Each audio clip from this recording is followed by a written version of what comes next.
پھر قدرے دھیمی آواز میں بولا، اب تم کہاں جاوت ہے؟ میں نے اسے خالی نظروں سے گھورا۔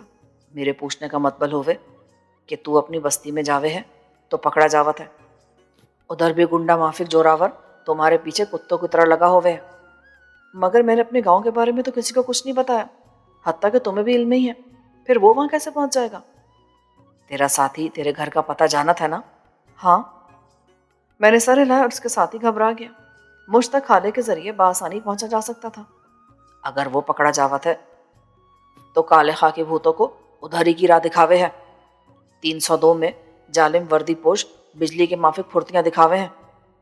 تم ماڑے یار ہوئے ہو اور یار کے لیے تو دل کی کھولی ہر دم کھلی ہوئے۔ تمہارے کو ادھر میڈم کی کوٹھی پہ ایک آدھ دن رہنا ہووت ہے، پھر گھر کی راہ لیوت ہے، ٹھیک ہے نا؟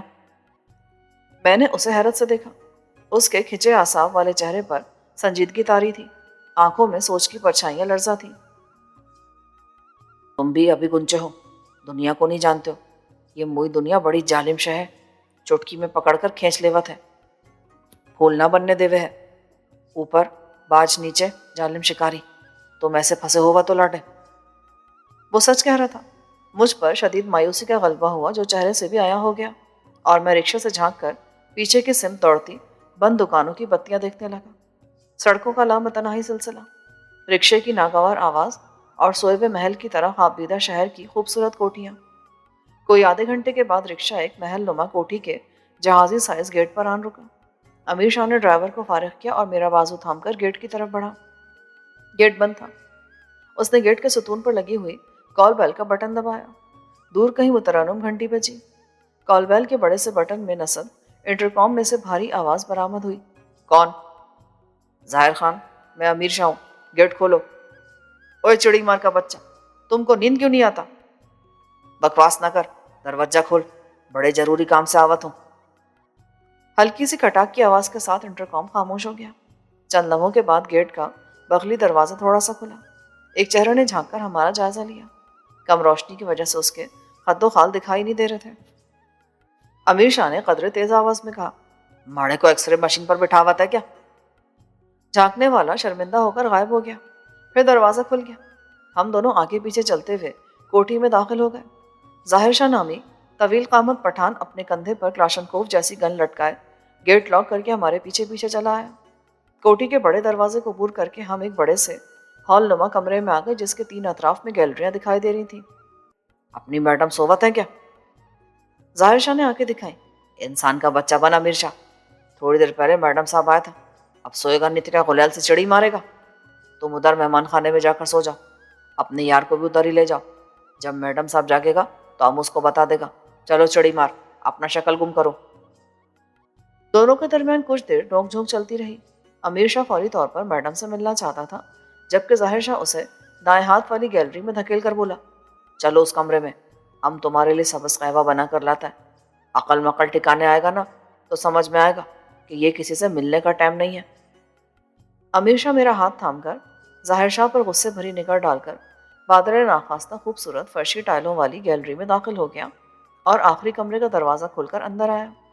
میں جو اس کی تقلید کر رہا تھا، کمرے کی آرائش دیکھ کر انگشت بدندہ رہ گیا۔ کمرے کے وسط میں ایک جہازی سائز کا خوبصورت بیڈ پڑا تھا۔ کمرے کے انتہائی گوشے میں باتھ روم کا دروازہ دکھائی دے رہا تھا۔ کمرہ خاصا کشادہ اور وال ٹو وال کارپیٹڈ تھا، جو کوٹھی میں رہنے والی میڈم شکیلہ نامی عورت کی عمارات کا منہ بولتا مظہر تھا۔ میں بیڈ پر بیٹھنے سے ہچکچا رہا تھا کیونکہ میرا لباس بہت میلا کچیلا تھا۔ امیر شاہ نے میرے تامل کو تاڑ لیا، بازو سے پکڑ کر بیڈ پر کھینچ لیا۔ تم ماڑے یارو، ماڑی نظر تن پر نہ ہوئے، سچے سونے من پر ہووت ہے۔ میٹرس بڑا آرام دہ تھا، بیٹھتے ہی آدھا دھنس گیا۔ کچھ ہی دیر میں ظاہر شاہ قہوے کے 3 پیالے ٹرے میں رکھ کے آن وارد ہوا۔ ہم نے قہوہ پیا، کچھ باتیں کی اور سونے کے لیے لیٹ گئے۔ بہت تھوڑی دیر بعد ہی امیر شاہ کے خراٹے کمرے میں گونجنے لگے، جبکہ میں اپنی کبیدہ خاطر حالت پر کڑنے لگا۔ صاف ظاہر تھا کہ میرے حالات میری دسترس سے نکل گئے تھے۔ اپنی زندگی کے بارے میں نے جو لاہ عمل مرتب کر رکھا تھا وہ نظروں کی حد سے بھی کہیں پرے ہو گیا تھا۔ نہ جانے کس وقت میری آنکھ لگ گئی اور نیند کی پرفریب وادی میں اتر گیا۔